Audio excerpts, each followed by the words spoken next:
You know, one of my friends gave me the Jobs movie starring Ashton Kutcher.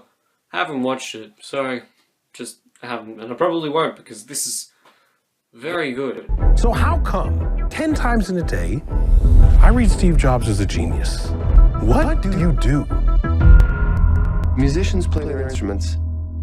I play the orchestra. Steve Jobs. So Steve Jobs is directed by Danny Boyle, written by Aaron Sorkin. Steve Jobs is played by Michael Fassbender, and it also stars Kate Winslet, Seth Rogen, and Jeff Daniels. So Steve Jobs is more of a three-act kind of just three separate acts that take place all before the launch of big products. I believe there was like the iMac, the Macintosh, and then the Cube, something like that. So that's really the plot you have for the movie. There's just a bunch of character interaction before these demonstrations and whether the thing was successful or a failure. Just that. The acting is superb all around. I'm really surprised Jeff Daniels didn't get an Oscar nomination for either this role or in The Martian, because he totally deserved it. Michael Fassbender, so great.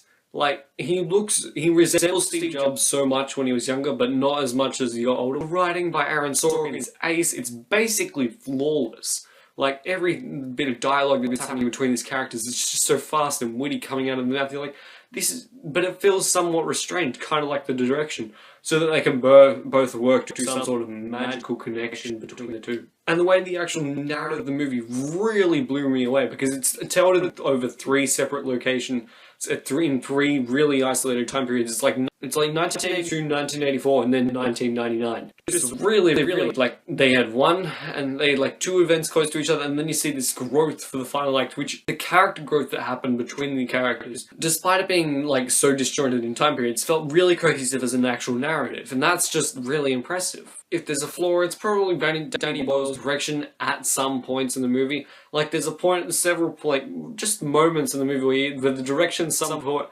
overcomes the writing and just this thing, and it just kind of gets lost in the scene, so the scene doesn't become as memorable or as great as all the other scenes. Anyway, Steve Jobs, I really loved it. I cannot recommend it more, but I will give Steve Jobs a 9.5 out of 10.